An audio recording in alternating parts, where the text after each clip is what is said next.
म्हणजे 9-7 किंवा 9 ओव्हरमध्ये संपलं. वैभव सूर्यवंशी कोण होता मॅच? कोट्यात काही हे नसताना सूर्यवंशी आहेत. कोट्यात काही नसताना विजय केला तुम्ही गेल्या वेळेस. हो हो, कोट्यात काहीच नव्हतं. हा बोला. आता अण्णा हा विजय जसे तुम्ही गेल्या वेळेस आमदार राहिलेलात, महायुतीचा वसराज पाटलांचा चांगला मताधिक्याने विजय होते. काय भावना, कसं सगळं गणित जुळलंय? हे राज्याचे मुख्यमंत्री आदरणीय देवेंद्रजी फडणवीस साहेब, राज्याचे उपमुख्यमंत्री एकनाथरावजी शिंदे साहेब, आदरणीय सुनेत्राताई पवार आणि संपूर्ण महायुती माननीय आठवले साहेब, RPI या सर्व महायुतीचे उमेदवार आदरणीय बसवराजजी पाटील साहेब या ठिकाणी उभे होते. आणि बसवराजजी पाटील साहेब हे काय पहिल्यांदा निवडणूक या ठिकाणी लढवत नव्हते. पूर्वीचा 5 वर्षाचा राज्यमंत्रीपदाचा अनुभव आहे.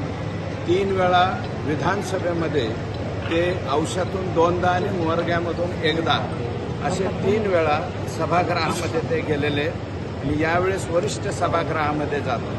त्यांचं स्वतःचं व्यक्तिमत्व, वागणं, बोलणं आणि इतरांशी संबंध, अदृश्य हातांशीही संबंध असल्यामुळं हे मतदान जे आहे ते सर्व घटकाचं या ठिकाणी मतदान बसवराजजी पाटील साहेबांना पडलेलं आहे. आणि एक उत्कृष्ट उमेदवार जे सगळे आणि महायुतीतल्या सगळे आमदार, खासदार, सर्व काही जे आहे सर्वांनी सहकार्य केलेलं आहे. याच्यामध्ये कोणालाही, आणि आमचे भाजपाचे म्हणजे 3 जिल्हाध्यक्षापैकी 1 जिल्हाध्यक्ष तो स्वतः बसवराजजीच आहे. मग आमच्या इथले दत्ताभाऊ असतील, आमच्या इथले देशमुख असतील, किंवा आणखी मी म्हणतो महायुतीचे राष्ट्रवादी काँग्रेस पक्षाचे सुद्धा अजितदादांच्या गटाचे सगळ्या लोकांनी या ठिकाणी पूर्णपणे सहकार्य त्यांना केलेलं. जे अदृश्य हात होते ते कधी सदृश्य होतील, कधी महायुतीमध्ये सहभाग? हे बघा, बसवराजजींनी बऱ्याच जणांना, अनेक लोकांना मोफत सहकारी संस्थांमध्ये मतदान केलेलं आहे पूर्वी. त्याची सुद्धा कदाचित उतराई या निवडणुकीमध्ये झाली असेल.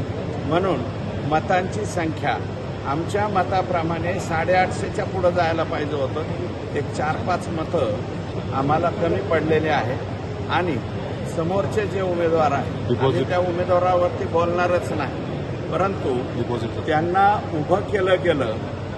आणि मी काय सांगतो की बसवराजजींचे व्यक्तिगत संबंधामुळं सुद्धा आणि भारतीय जनता पार्टी, राष्ट्रवादी काँग्रेस पक्ष आणि शिवसेना, एकनाथ शिंदे साहेब हे सर्वच्या सर्व अतिशय एक दिलानं, RPI सुद्धा, आठवले साहेबांचा गट सुद्धा, इतर काही आघाड्या बी आहेत जसे की आमच्याकडे बाबुराव पोटवरे साहेब वगैरे, महाविकास आघाडी मतं फुटलेली आहे. जेवढी कागदपत्र त्यापेक्षा 150 महायुतीत झाली. का फुटली हे आमच्या नेत्यांना विचारा. नाही, मी त्याच्याबद्दल आता बोलणार नाही. त्यांचा निर्णय काल झालेला आहे. त्याच्यामुळं ओमराजे साहेबांचा निर्णय काल झालेला आहे. काल त्यांनी डिक्लेअर केलेलं आहे. अगोदर विनाकारण कोणाचेही नावं बदनाम करण्याचा आमचा इरादा नाही.